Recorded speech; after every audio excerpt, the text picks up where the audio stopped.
Hey folks, we are in Germany in an area called the Black Forest, and German word for that is Schwarzwald, which means Black Forest.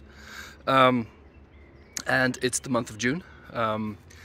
Temperate climate region, relatively moist, and so we have an area with dense forest. It's a mixed forest. I imagine you can see the pine trees, but also the deciduous trees. So the coniferous versus deciduous trees, they're both mixed in this area. And what I want to talk to you about today is these kind of things over here. You see my hands shine in the sun, but I hope especially that you notice this blob of sediment. And if we look on the side of it, we see that from that blob of sediment here, there are roots in there, and there's the remains of a tree.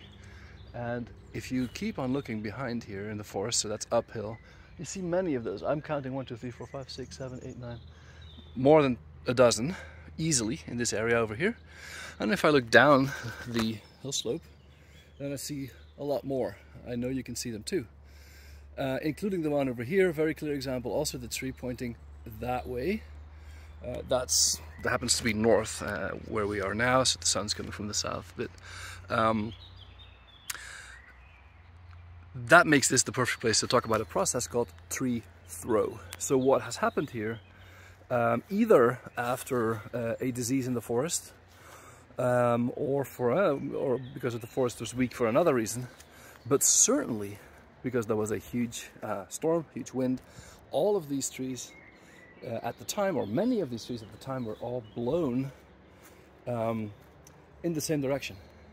And since they were still alive, and since they were still connected with their roots to the sediment, the root wad, as we call it, root wad, W-A-D, was blown over as well. And so trees all went in the same direction that way, and so the root wad also was constantly produced in the same direction. And behind the root wad, we see a depression.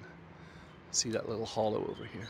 All of them are the same. This one had its same depression as well. Of course, the steeper the slope is, the less depressed the depression is, if you catch my drift.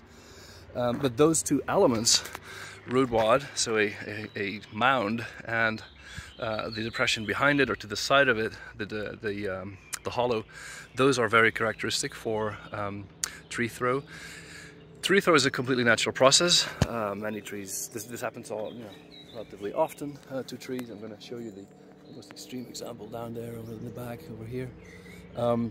So all of this is a natural process, and what excites me about it right now is that we see so many of them at the same time that we can really easily assess, visually at the very least, how impactful this is in terms of sediment movement in a forested hill slope.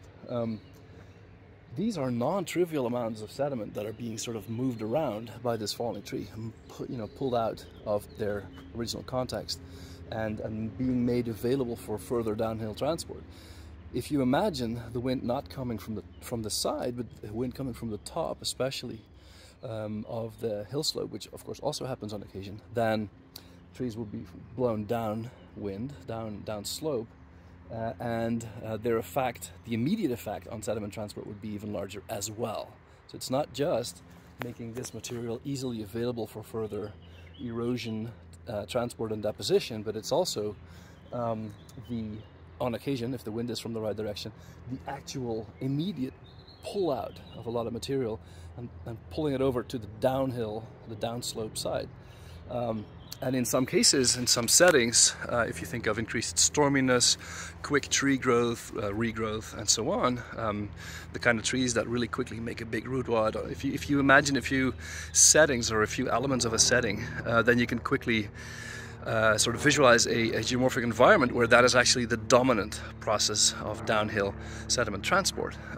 In more realistic cases, it is simply a substantial contribution. Of course, we're always talking about forested hill slopes here. So Black Forest, you should go here, absolutely, and tree throw. Of course, in my lab, we've been building computer models that simulate tree throw. So I'll link up that publication in the comments. Hope you get a last view of some of them over here, and then that's it for today. See you.